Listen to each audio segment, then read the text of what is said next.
Hey guys, welcome back to Curiosity. Let's discuss what Islam has to say on free will. Let's start with the legend himself, Zakir Naik. So if it is the will of Allah or if it's mentioned in the destiny, I'm joining both together, then where is the free will? The reply to this question is, it's compulsory that every Muslim should believe in Qadar, but you should understand what is the meaning of destiny. For example, if suppose in a classroom, there are 100 students, and when the teacher teaches the students in the classroom at the end of the year, before the examination, the teacher predicts that this student, he will come out first class first. This student, he'll get second class. This student, he will fail. The teacher predicts why? He knows that this student is very studious, always does homework, does extra studies. This average student, second class. That student goes for movies, doesn't do homework, misses the class, predicts that that student will fail. Now once the examination takes place, after the results come out, this student gets first class first, this student gets second class, that student fails. I am asking you a question. Can the student who has failed, can he blame the teacher that because you have predicted I will fail, I have failed? Who's to blame? The student or the teacher? Who's to blame, the student or the teacher? The student. The teacher predicted. Who's to blame the student?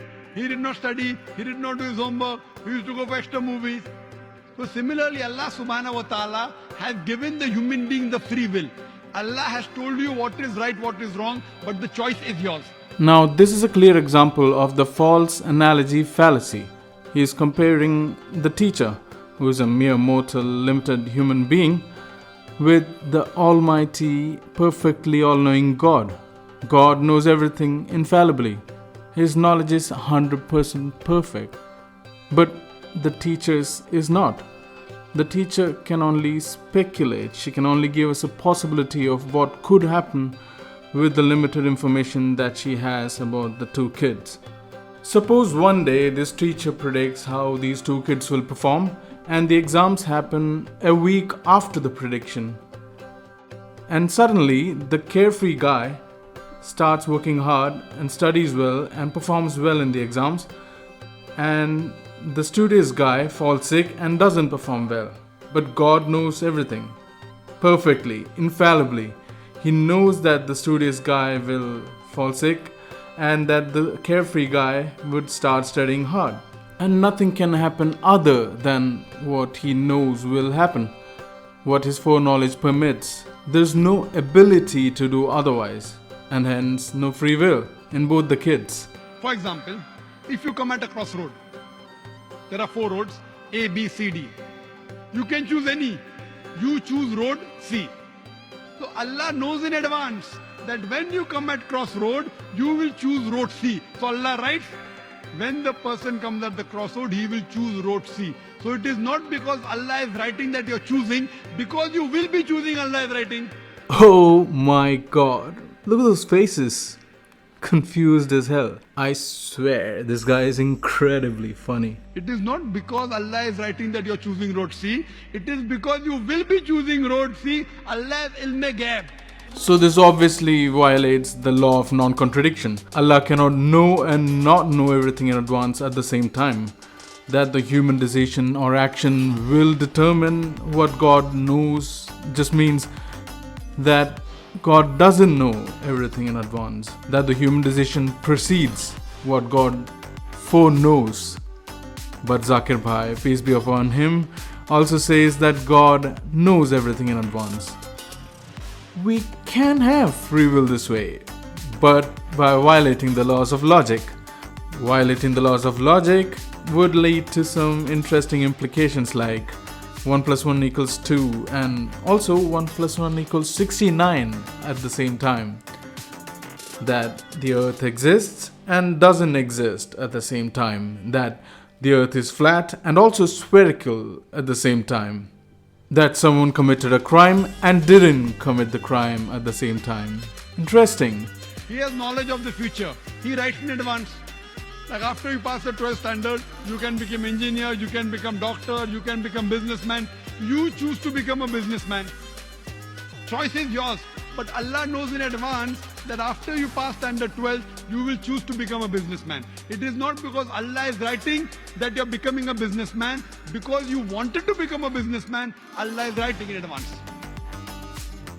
Boom, bam, bop, bada bop, boom, pow.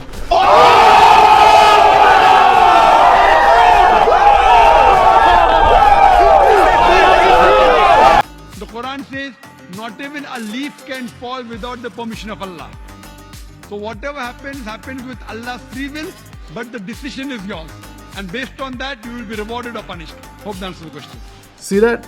I think she has some cross questions, but then it seems like she's being pushed away from asking because they know there's no point. Man, this guy's a joke. Let's see what Mohammed Hijab has to say. It's more like this guy's sitting in his cubicle and he sees his test already done for him. However, how can that be reconciled with the fact that he has to write his own test and life is a test and free will? There's two tests basically. There's one test which is the one that Allah subhanahu wa ta'ala has filled out for you. And there's the test that you have to write yourself. And both of them are corresponding. How? Allah knows best how. Do you get it? So basically you have a test. You have free will as a human being. That free will is identical to Allah's will. How? Allah put that into action because He can do that. How? You don't need to know how everything. You don't even know why is it the case that micro physics, you don't even know what there are so many paradoxes in that regard. You don't even know how to deal with physics. You're talking to me about the metaphysical and Jannah and heaven and Qadr. No. Okay, you're at least honest and modest here in admitting that you don't know how to reconcile theological determinism and free will. But you're arrogant in two things here. One, in claiming that Allah exists, and two, in claiming that free will exists. You at least refer to the Quran to say that Quran is true, which is obviously circular reasoning and begging the question, but where did you bring the free will from? It doesn't really say anywhere in the Quran that free will exists, but when it comes to free will, you're not even referring to the Quran. You're pulling it out of nowhere. This is having your cake and eating it too, brother.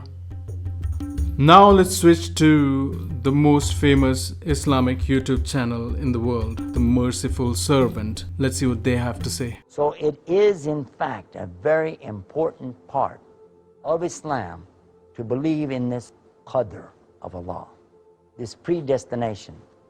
That's also a part of the qadr, part of the predestination.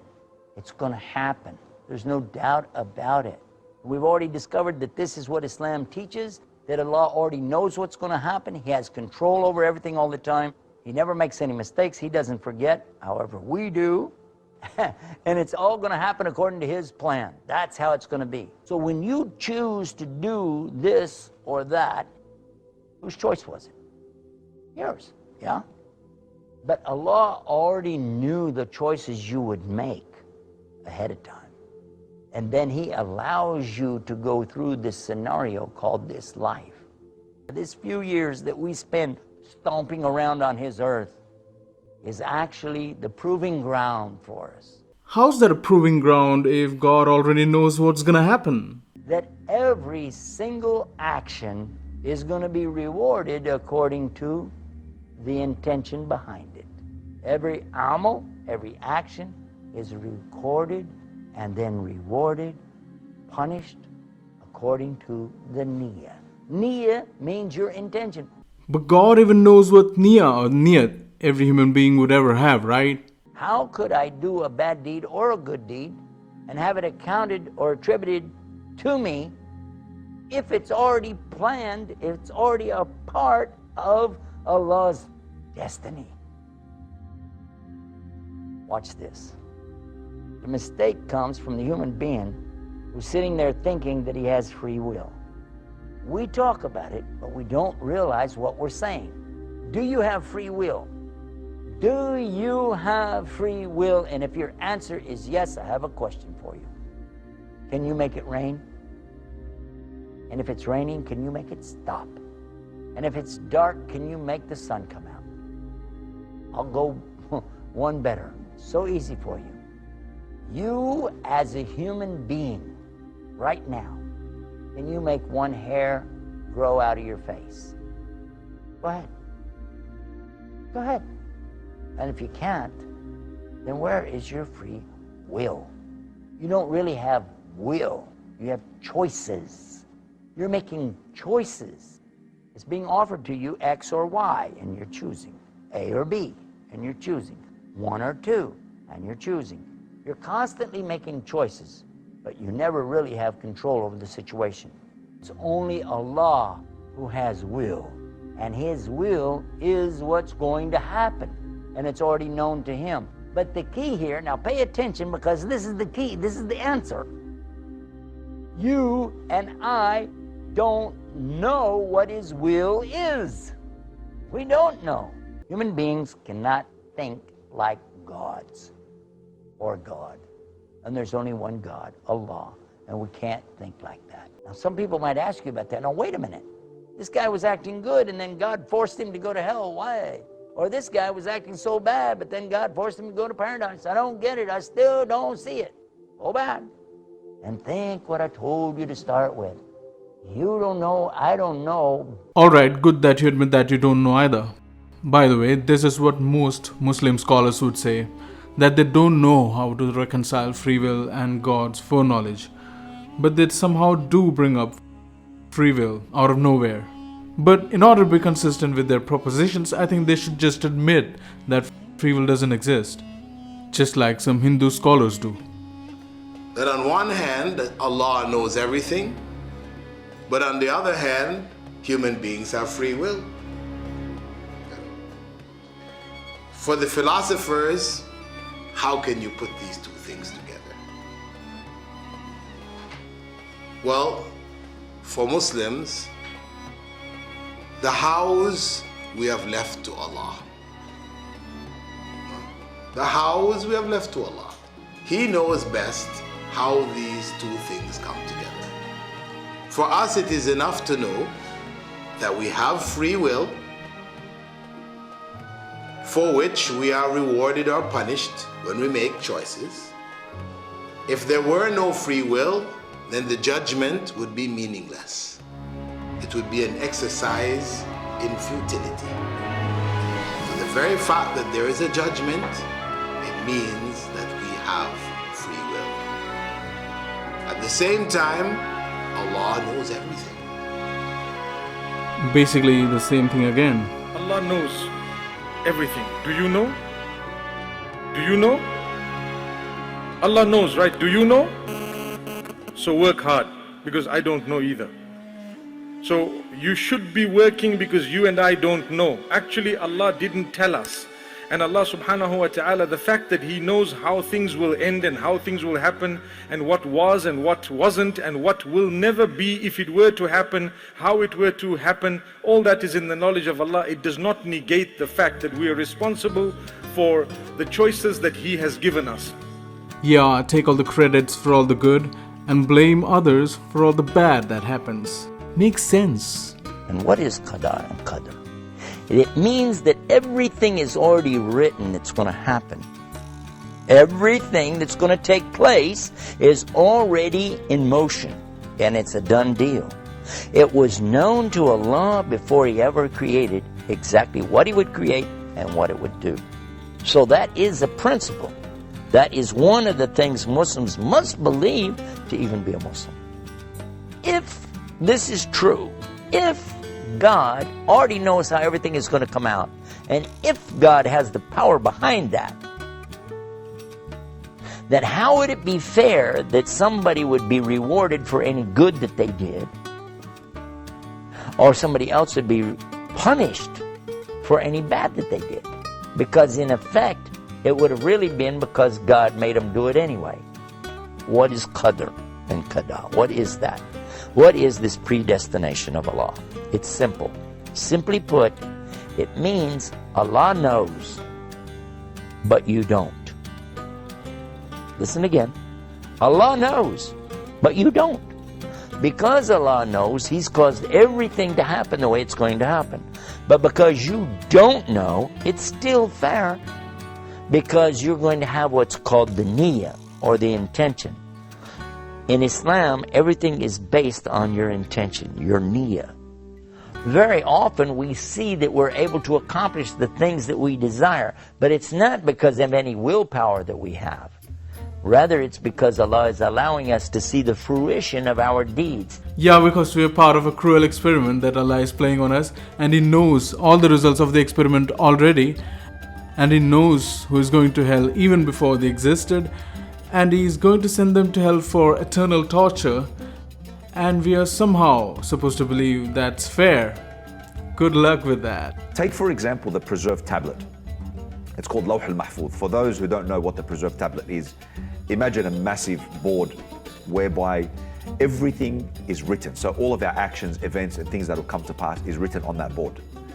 Now, on that board, things are not written in the form of a command, such as, you know, Wesam will do that, or Wesam will not do that, or Hisham will do this, or Hisham will not do that. It's not written in the form of a command. Because if it was written in the form of a command, we'd have no choice in it. On that preserved tablet, it's written in this way.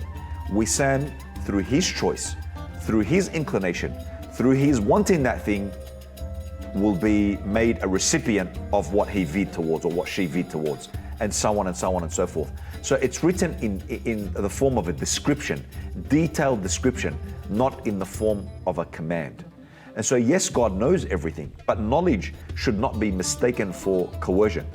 Just because God knows something in advance doesn't mean that He forced you to do it. And this is where He's allowed that selective, if you like, scope for human beings to be able to veer towards something, to make that choice, and God will ultimately choose at the end of the day whether or not He allows that thing to come in through to fruition. Well, this again violates the law of non-contradiction.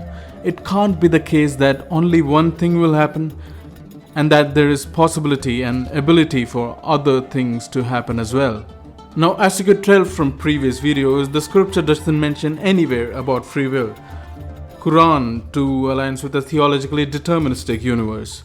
Well, we could do scriptural reading here, but I'm not gonna do that here because there are infinite verses in the Quran which mentions Allah's all-knowing, all-powerful, all-controlling nature, psychologically creating an illusory truth effect for the poor gullible people, which just strengthens their belief in what's written. I'll just drop in a few links in the description so that you could read those verses if you want, and I will display 2 important verses, perhaps, towards the end of the video. Anyway, I hope you liked the video. Please drop in your comments and tell me what you think. Like, share, subscribe and all the good stuff. Please stay tuned and stay curious. I'll see you soon.